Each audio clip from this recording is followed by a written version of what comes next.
Hello and welcome back to my YouTube channel. This video is on how to deal with your practical examinations or how to deal with the external examiner that would be visiting your school to check your projects. And I think this will happen in January itself.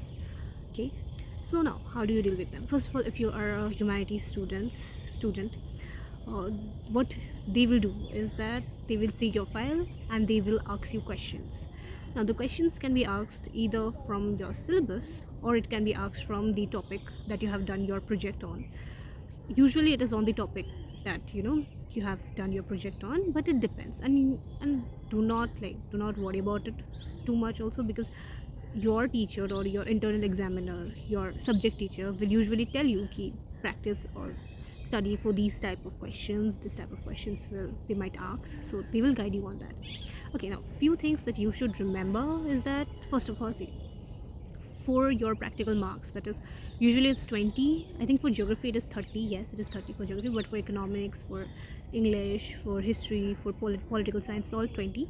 But this 20 marks, like, I know it might sound a little bit wrong or it might sound a little bit weird, but this 20 marks, it depends on your all year round performance, how you performed throughout your 11 and 12, how your impression is on your subject teacher. That is very important for these project marks. No, don't get me wrong, but the thing is, like, see, the teachers, your subject teacher, they have the power or they have the autonomy to put whatever marks that they want to put in it. Yeah, there will be a minimum threshold ki no one will give less than this to any student, but then whether you're getting full marks on it or not, it completely depends on your relationship with that teacher. And in that sense, how much, whether that teacher feels that you are a good student or not, whether you will be able to get that much marks or not. Usually full marks in practical or project is given to those who the teacher or the school thinks that they will be scoring above 95, above 90, they have the potential to score high marks, and they will be given full marks.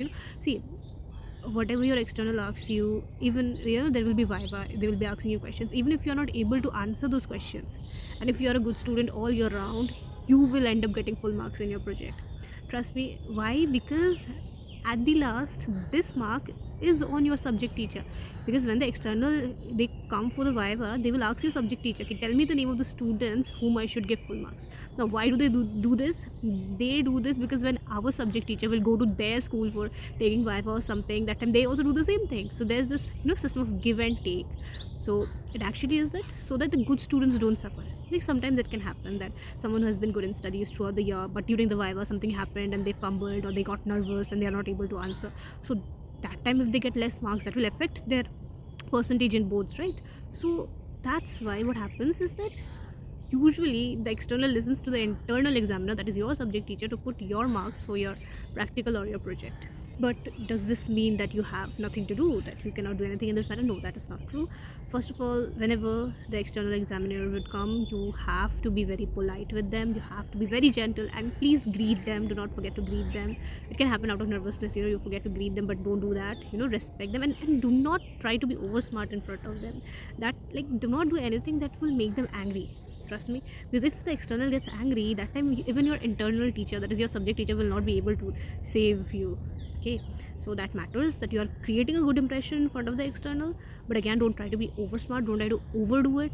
And the next point that you have to keep in your mind is you should have a decent project file. See, if you're thinking, no, I'm a good student, I'll just make a very bad, or just like this one, I'll just make a project file, I'll not put any efforts into it, and the external will put me full marks. No, that does not happen. The external will only give you full marks if your internal says, and will only give you so if they are also satisfied with your project. So if you are submitting something that is wrong, or you are doing something a very bad project, do not expect that you will get full marks, because that does not make sense, right? So have a decent project file, and I hope that you have been a good student throughout the year, so that your subject teacher at least thinks that you're a good student. And don't worry much, because trust me, the school or whichever school you will be in, they try to give each and every student full marks. Yeah, sometimes it's not possible, because sometimes the external would put a criteria that only this many student can get full marks, so tell me which students I should put.